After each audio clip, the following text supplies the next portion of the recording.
Super. We're at about 40 at this point, so in the interest of time, I might get started. So welcome to this session of the WTO's 2021 Public Forum. It's a session organised by the IISD and the Pew Charitable Trusts, and it's entitled A Fisheries Subsidies Deal at the WTO, What It Means and Why It Matters. My name's Alice Tipping. I lead work on fisheries subsidies at the IISD, and so thank you all very much for joining us, those of you who are joining us virtually from anywhere in the world, and in particular those of you who are joining us from the WTO on Rue de Lausanne in Geneva. We've decided to run this as a hybrid session, essentially because so many of our panelists are joining us from around the world, some in India, some on the west coast of the United States, where it's extremely early. So my thanks go to them before we start for the dedication of their time well outside business hours to join us for this conversation. So what are we talking about, perhaps, before we get started? I mean, many of you who've been following this particular negotiation at the WTO will know that around a third, in fact, slightly more than a third of the world's fish stocks are already exploited beyond sustainable levels. And many of you, the negotiators among you, will also know that despite this, governments are continuing to provide an estimated $22 billion a year in subsidies that tend to increase fishing capacity and fishing effort. And we'll be talking as we go along about the fact that while many of these subsidies are aimed at helping coastal communities, they can instead actually encourage fishing beyond profitable and sustainable levels, essentially risking the degradation of the very resources on which the communities that the subsidies are meant to help actually depend. This is an issue that's attracted a lot of international attention. As part of the 2030 agenda agreed in 2015 at the United Nations, the set of 17 Sustainable Development Goals includes a specific target 14.6, which focuses on these negotiations, right, and sets a deadline of 2020 to have the elimination and the prohibition of subsidies contributing to overcapacity and overfishing. Now, this deadline has obviously passed, and this is a particular additional reason why, at least in our view, getting an agreement to regulate these subsidies is so important at the WTO. There's a lot of work going on. There's an intensive negotiations, and in fact, we've had to shuffle the participation of this panel precisely because the negotiations are so intense. From her first day in office, the WTO's Director General has made finalising this agreement one of her top priorities. There was a virtual meeting of ministers on the 15th of July this year to begin to build, we think, sort of common ground and a sense of direction in these negotiations. And in fact, the negotiators are working extremely hard on tabling proposals and working on text to pull a final agreement together. What are they working on? They're working essentially on three basic kind of big rules in the text. The first is the idea of prohibiting subsidies to vessels or operators engaged in illegal, unreported or unregulated fishing, or IUU fishing. The idea of prohibiting subsidies to the fishing of fish stocks that are already overfished, the depleted fish stocks we talked about at the beginning.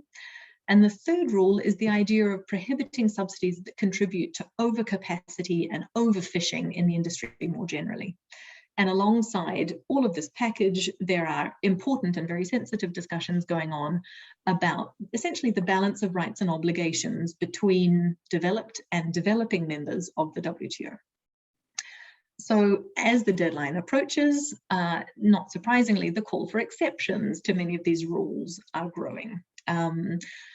We heard on 15th of July kind of a general support for the idea of flexibilities to artisanal fishing, but there's a broader question about what kind of flexibilities or rules should apply to larger scale fishing, right, for both developed and developing countries, and that's hotly contested. And I think it's probably clear, as with most deals, that the balance that's finally struck in these negotiations is going to define how much this agreement really contributes to the environmental and development aims that were set for it, but also to the evolution of the trade and environment agenda in the WTO more broadly, and also perhaps to the development of the concept of special and differential treatment in the WTO. So the problem, les enjeux, as you might say in French, are important in the fisheries context, but actually go wider than just fisheries as well. And that's something that we hoped this panel could help to develop. So we're going to talk about what does the current agreement mean? Is it going in the right direction?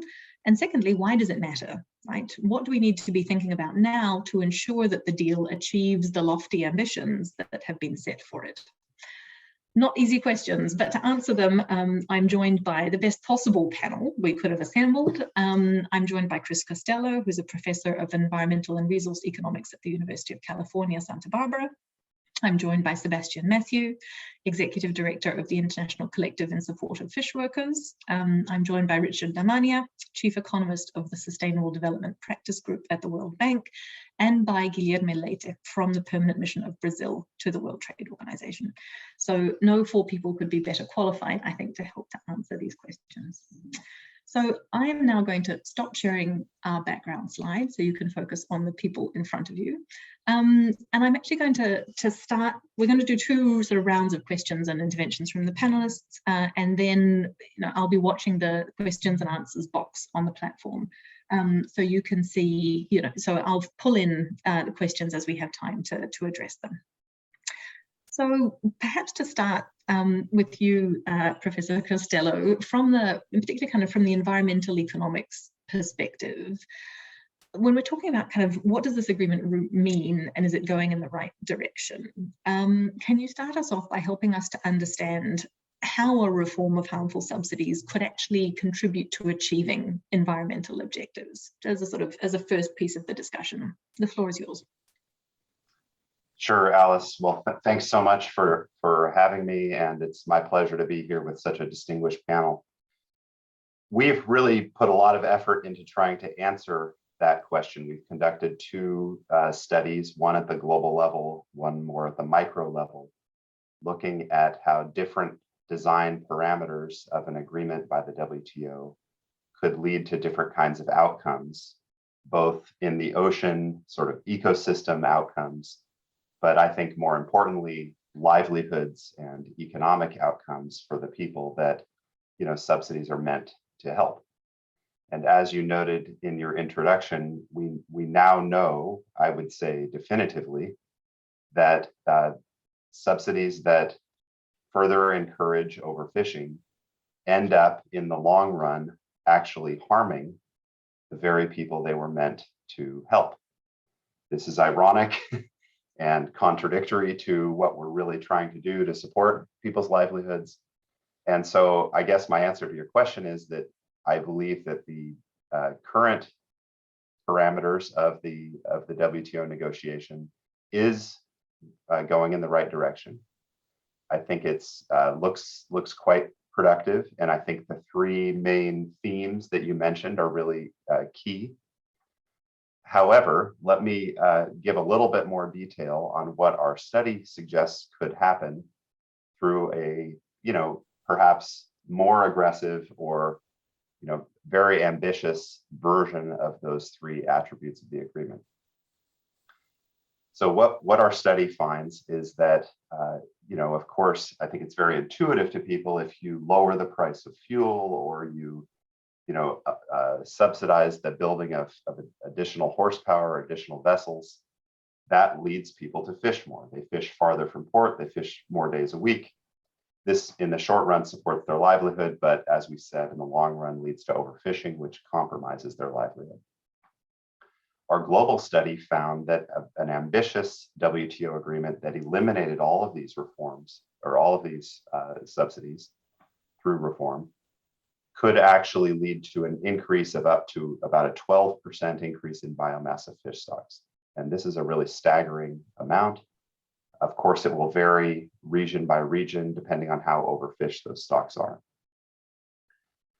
I'd like to just say one last word about the exemptions that are being discussed. And I can see why the exemptions are being discussed and being proposed. And I think they make a lot of sense from a livelihood perspective, especially for small scale and artisanal fishers. However, the more exemptions you give, the more dilute the agreement is and the less effect it will ultimately have. And so when country A or group A gets an exemption and then group B says, well, we also want an exemption, that just waters down the effect of the agreement. And if you keep doing that, eventually you get very little impact. So I guess my key points are this really could have a huge effect on global fisheries, including the livelihoods of the people that depend on those fisheries. And I would try to resist these kinds of carve-outs to the extent possible, while still respecting the needs of, in my mind, particularly artisanal and small-scale fishers. So I'll leave it at that, but happy to follow up with other questions as you see fit, Alice. No, super, thanks, Chris. And I think, that sort of leaves us with the idea that, inevitably, this is going to be a balance, right, between kind of how far can we get to that 12.5% of increased biomass, right, trading off what we might get in the future for what we need right now. And maybe kind of digging into this question of small scale exemptions and what makes sense to balance kind of the now and the future in terms of livelihoods. Maybe I'll turn to you next, Sebastian. I mean, many of those in the room will know that the agreement already contains, at least in draft forms, flexibilities for subsidies to small scale fishers. And perhaps some other flexibilities, greater or smaller, for subsidies to larger scale fishers. But what direction do you think the agreement needs to go in, right, to balance the needs for flexibilities and support now versus the need to ensure fisheries are sustainable for future generations? Go ahead, Sebastian.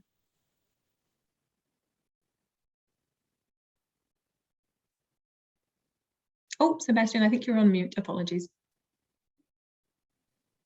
There you are. Yeah, I'm sorry. I mean, thank you for inviting ICSF and me in particular to this event. At the outset, I would like to point out that the year 2022 is proclaimed as the International Year of Artisanal Fisheries and Aquaculture by the United Nations. So I think, but then we should also keep in mind the fact that it is 40 years since the Law of the Sea Convention was adopted. And it is now 27 years since it came into force, so in 1994. So therefore, we have to see how the sovereign rights of the coastal state for exploring and exploiting the marine living resources is balanced by sovereign rights for conservation and managing these resources for present and future generations. So that is the backdrop in which I would like to see these negotiations. And I see that WTO is actually a neutral body because, if you look at the share of fisheries trade from the global merchandise trade, it's a very, very fraction of total merchandise trade. So therefore, I see that this can be a neutral body to look at some of these pressing issues. And we hope that a WTO agreement on fisheries subsidies can help to address this imbalance between sovereign rights to explore and exploit and sovereign right to conserve and manage. I mean, I'm talking the language of the UNCLOS. So this is important. And along with that, we feel that protecting equitable access to resources of the small scale fishers can bring immense benefit to them and to the communities. Yeah, that is the backdrop. And although yet to reach and kind of a final agreement, I can see that the negotiations on fisheries subsidies have really turned up at the national level in many, many countries. We can see that there are welcome changes at the national level. There are changes in fisheries legislation. You can see national plans of action coming out on IUU fishing, on fishing capacity. So these are all important developments I attribute to the negotiations happening over the last 20 years, which is really a worthwhile kind of a contribution of this forum. And then I feel that, I mean, if you take the fact that the marine resources are fully exploited or overexploited, we can see the future disciplines in terms of enhancing resource management, promoting conservation, improving safety and security of fishers and fish workers in light of climate change and extreme weather events, these new developments. And then to contribute to social development and well-being. So we feel that the community well-being is kind of neglected very often when we try to focus on capacity enhancing subsidies. Therefore, we need to focus on education, health, sanitation, maternity and child care, and housing facilities within a rights-based frameworks. Therefore, there is need for redirection of some of the existing subsidies in light of full exploitation or over-exploitation. And then we feel that reducing capacity enhancing subsidies for large-scale fishing vessels in both developed and developing countries can contribute to reducing fishing pressure and offering greater fishing opportunities to passive small-scale fishing gear groups in inshore areas. But then this raises the issue of who are the small-scale fishers we are talking about. I see that in the draft text there is no mention of who the small-scale fishers are. There is a reference to low-income, resource poor, and livelihood fishing. So, looking at the FAO flagship publication, The State of World Fisheries and Aquaculture 2020, it very clearly observes that the largest number of motorized and non-motorized fishing vessels are in the length class of less than 12 meters.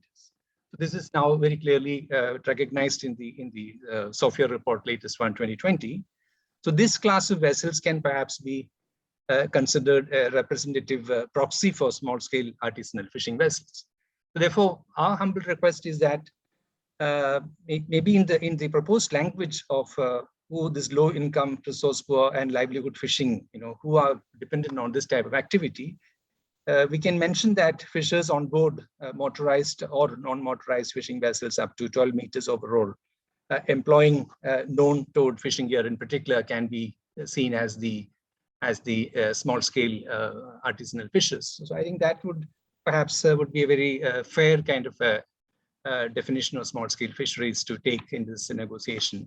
And then, of course, all the other discussion around what is the transition period, all those are subject to negotiations. But I think once we have some agreement on who are the people to be given some exemption in the territorial sea, otherwise, if you ambitious about the definition of small-scale fisheries, what happens is that large number of undeserving type of vessels who are already contributing to overfishing and overcapacity might also push the smaller ones further towards the shore, and that might lead to other kinds of social problems. So this is the kind of point I wanted to highlight in this discussion. Yeah, thank you. Super, thank you very much, Sebastian. You've put your finger, I think probably on purpose, on one of the most interesting and most difficult points of this entire negotiation. So I hope there are some delegates in the room who are listening to this very interesting idea, because this is one of the, if we want to kind of to differentiate somehow the flexibilities provided to one socioeconomic group versus another, we're going to have to find a way of doing that. And you've pointed exactly to the way that the text attempts to. And there are a number of other variables that that have been talked about along the way. So this is going to be an interesting point to perhaps to come back to. So we've talked about how what the big outcome could look like, and Chris's number of 12.5% of biomass. We've talked about the need for some flexibilities, but to calibrate them very carefully, and maybe kind of now to take a step kind of back to the bigger picture. I thought I'd bring you in, Richard, because the idea of sustainable fisheries and sustainable livelihoods is obviously a key part of the bank's practice, and I wanted to get your perspective on looking at it from a broader kind of macroeconomic policy perspective, perhaps from the bank's perspective. What role do you think this agreement would play in supporting broader efforts to develop a sustainable blue economy? The floor is yours. Thank you so much, Alice, and good morning, good afternoon, good evening, everyone. Pleasure to be here. So let's step back a little bit and let me sort of start really roughly where Professor Costello left off. The majority of subsidies we know accrue to the larger fishers, the big boats. We know that the current status of subsidies is such that they're regressive.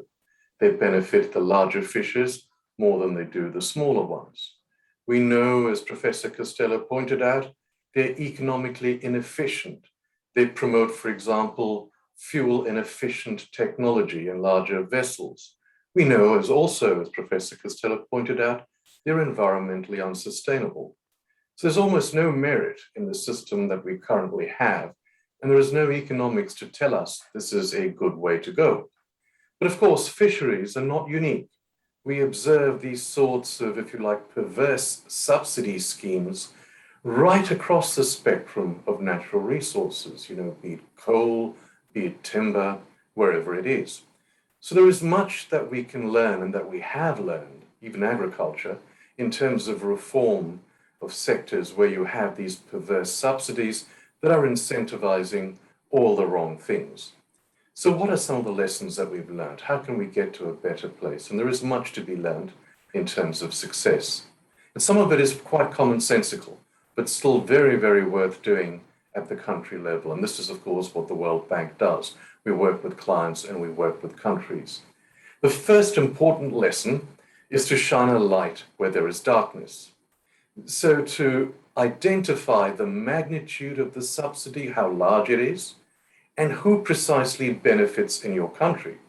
If you can consistently point out that it is the large trawlers, the big businesses that are benefiting from the subsidy, you start to form a coalition for reform, which makes the reform very much easier. And we'll talk perhaps later on about what sorts of instruments we actually have to measure the magnitude of the subsidies. Of course, once again, Professor Costello and his team have been working for very many years on this. The second big issue is political economy. Don't ignore the impact that coalitions can have for reform. And that tells us that it's always, without exception, easier to repurpose a subsidy than it is to eliminate a subsidy. If we're going to eliminate the subsidy, we know we're going to get a lot more reform. So, for example, if we're going to target, say, the fuel subsidy, which we know is a lose-lose proposition for the economy, for the environment, and also for people at the end of the day, rather than just simply getting rid of the fuel subsidy, you could think of delinking it to capacity and using it in ways that are perhaps more beneficial to the environment and beneficial to the economy. The third and related message that comes in, and this is my last point for this session, and we learn a lot of this from the climate change work that we are doing, is that what we need to focus on is pretty much, as Sebastian said, is a just transition. That is, we need to work very, very hard to identify the people that are most deserving, or that we think that are most deserving, that would lose.